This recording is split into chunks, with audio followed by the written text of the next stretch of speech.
चित्तं चरति खे यस्माद् जिह्वा चरति खे गता तनैष खेचरी नाम mudra siddhair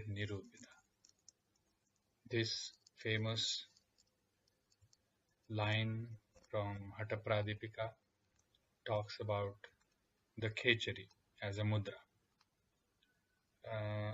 Khechari comes from three words or three sounds. Kha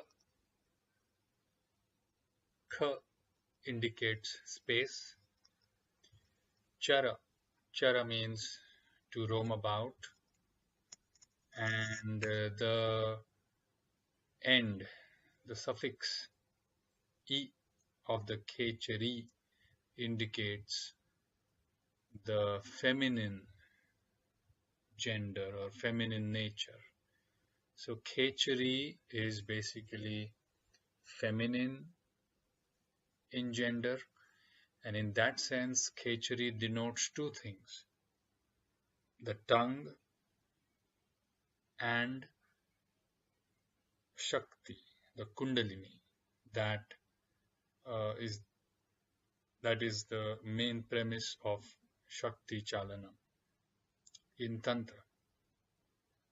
Now, I want to just share some experience about Khechari. I'm not here to teach or give out some procedure. First and foremost, what happens in Khechari is the tongue. It is practiced that the tongue moves inward and upward, and moves into the hollow of the palate area. By and by, through practice, the tongue goes deeper and upwards. First, the yogi has to practice with some special tongs-like structures, and with fingers also. There are some procedures for that, which I will not get into now. But a time comes when Khechari, or the rolling of the tongue, happens automatically. The inward and upward pull of the tongue happens via a force of pull, as a special kind of pranic suction that takes the tongue inward and upward, and it starts happening spontaneously.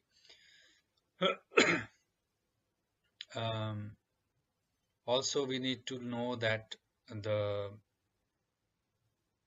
inward and upward movement of the tongue is not just the indication of physical movement of the tongue, but it also indicates stillness. More the mind is still, the more the tongue will move inward and upward. Because when the mind is still, a sort of suction is generated near the throat area, and then the tongue gets pulled by that.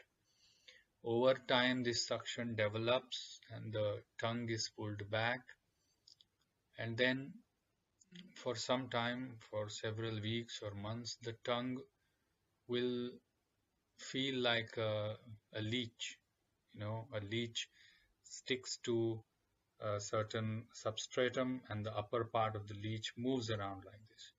So that is exactly the physical indication of Khechari. The tongue stays rooted in its root, but it moves in and upward, and it moves. When this starts happening, the yogi starts seeing different colors, different forms or patterns in front of the eyes, which are all indication of deeper states of meditation.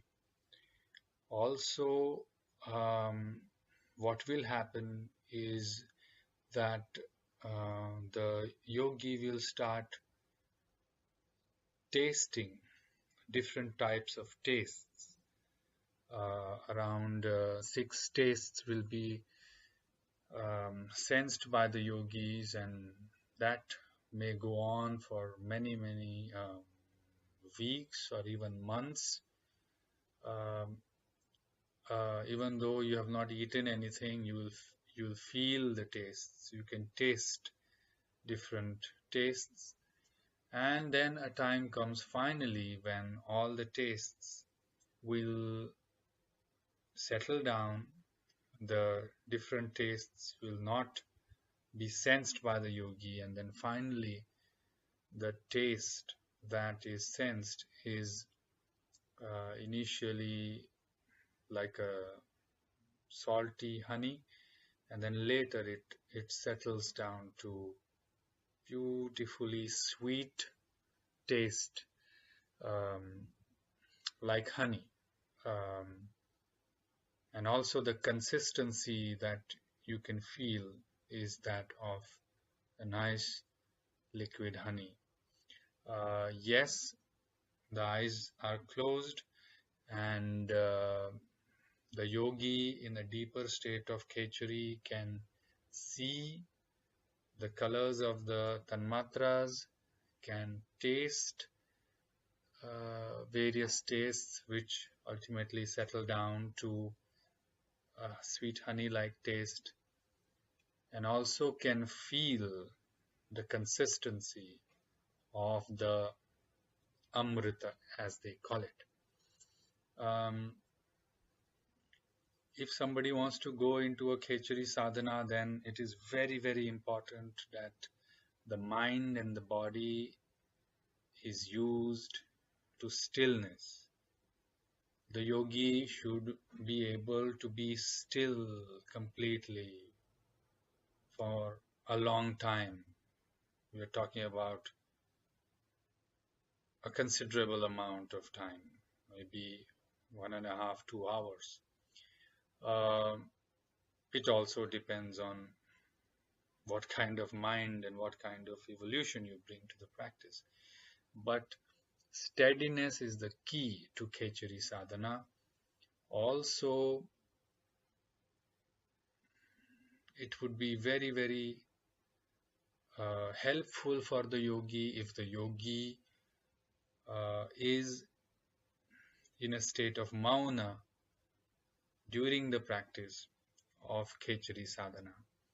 So usually Khechari sadhana is done when the yogi goes in the long periods of mauna.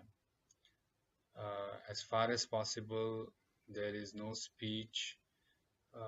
If there is hardly, barely any speech in the regular movements. Also, if somebody wants to do the Khechari practice in itself, there should be no food intake for 4 hours before. There should be no water intake 2 hours before. So usually Khechari sadhana is practiced in isolation, where there is complete stillness, where there is limited sattvic food, sattvic in the sense of the Hatha Yoga scriptures, and there is not much interaction with the world.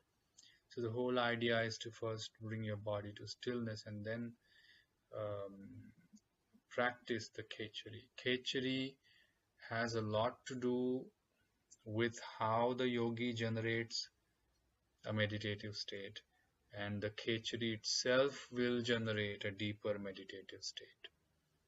When the Khechari goes deeper and deeper, in my experience, I call it when the Khechari goes heavier and heavier, there is a beautiful stillness, and the Antara Kumbhaka, the automatic breath retention happens. So If somebody wants to come into Khechari sadhana, I highly recommend that they should first generate the stillness of the body, absolute stillness of the mind, a good control over their breath, prana, especially the exhalation, and then enjoy the Khechari, the joy of the Khechari. Khechari itself is not the end of the sadhana. Khechari opens another level, another domain of consciousness, which will be revealed to the yogi through the inward realizations. So I don't have much to say. I just wanted to share these points. Do practice Khechari under somebody's guidance. It's not a do-it-yourself experiment. Khechari is very, very close to the yogi's heart. If somebody doesn't want to do Khechari, that's completely all right. It is not real an essential part of sadhana for realization, but in the Hatha Yoga aspect, Khechari is one of the sadhanas that is important. So that's it. So that was Khechari, and I wish you all the best.